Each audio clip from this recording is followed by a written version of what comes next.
The wallpaper breathes at night. She arrived on a damp Thursday afternoon, just as the sun dissolved behind a bank of low clouds.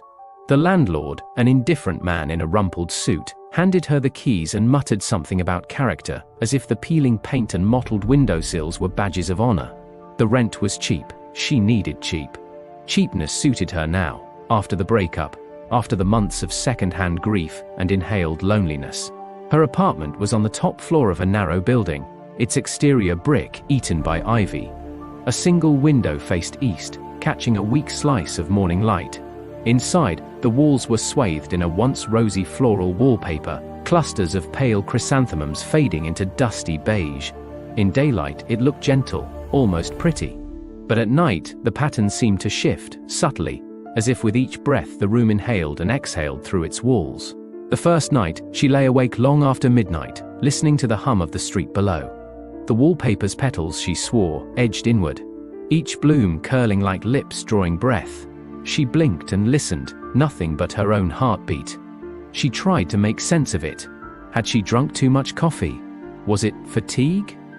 She pressed her palm against the paper, and it felt cool, almost clammy, as though behind it the plaster exuded a damp chill. She told herself she was imagining it. Over the next few evenings, the motion grew more pronounced. She would catch it from the corner of her eye, a steady, heaving rhythm. At times, she felt as if the room itself watched her, inhaling her sorrow. Shadows pooled in the corners, gathering around the faded blooms. She began to dread the hour between 2 and 3, when the building creaked and the wallpaper drew its slow, sighing breath. Her dreams too took on the pattern of petals, vast fields of chrysanthemums, pressing against a distant horizon, their flower heads nodding in unison, like a congregation worshipping some unseen god.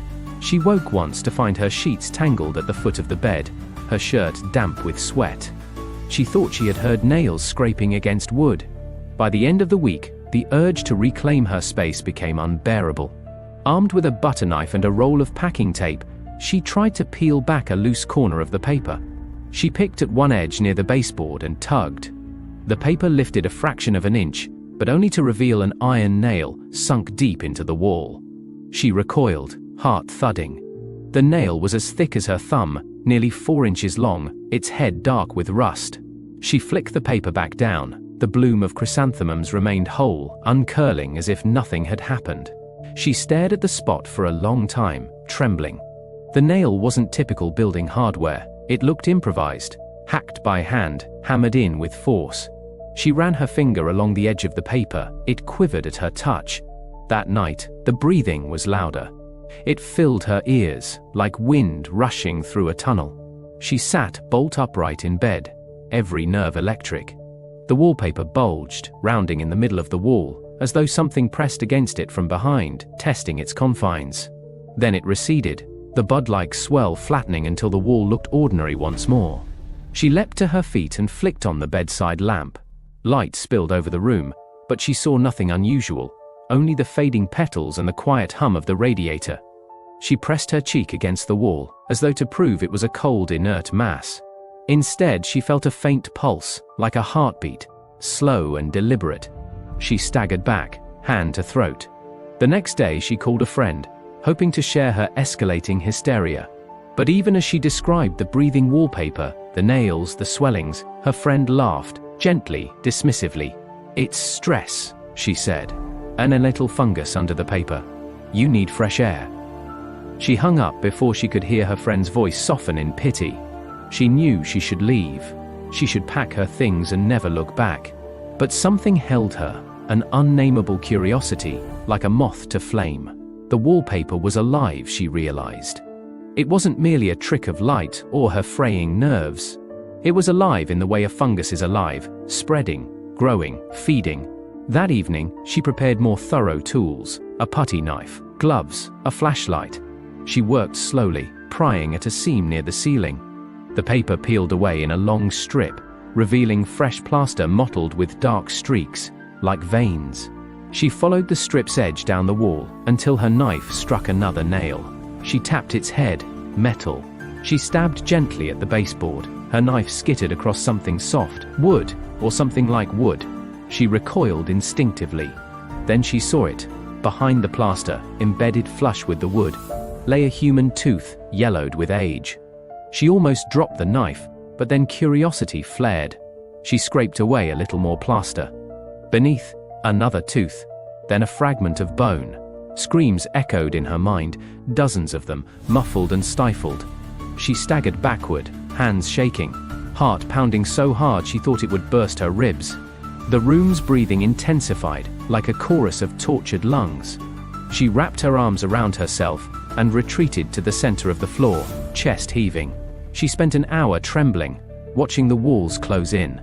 Then, with a violent resolve, she forced herself up and grabbed a hammer. If the paper refused to come down, she would tear it down in pieces. She swung at the wall, cracking the plaster. Dust roiled into the air. She struck again and felt her hammer dent against solid metal. She hit harder. Metal bent under the blows. She struck until her knuckles bled. When the wall finally gave, it groaned like a creature in pain. Behind the broken surface lay a narrow cavity stuffed with dead chrysanthemums, real ones, pressed and mummified against the wood, their petals dust. Between them, nails and bone fragments formed a grotesque lattice. She vomited onto the debris. She fled the apartment, leaving behind her keys and belonging. In the stairwell, she leaned against the railing, gasping. Past her, the building's interior was silent, dark. Outside, the rain had started. She wanted to call the police, to tell them of what she had uncovered. But who would believe her? She was carrying a hammer and gloves stained with blood. She swallowed hard, shivering in the damp air. She thought she heard the wallpaper's sigh drift down the staircase, like an invitation or a warning. Days later, the police knocked on her door. They had found her apartment empty, save for a few personal items and a smear of dried blood on the carpet. The walls had been retaped. The landlord claimed he was performing routine maintenance. There was no mention of nails or bone. The building manager insisted there had never been any wallpaper, only bare plaster, and that she must be mistaken. She let them leave, nodding politely.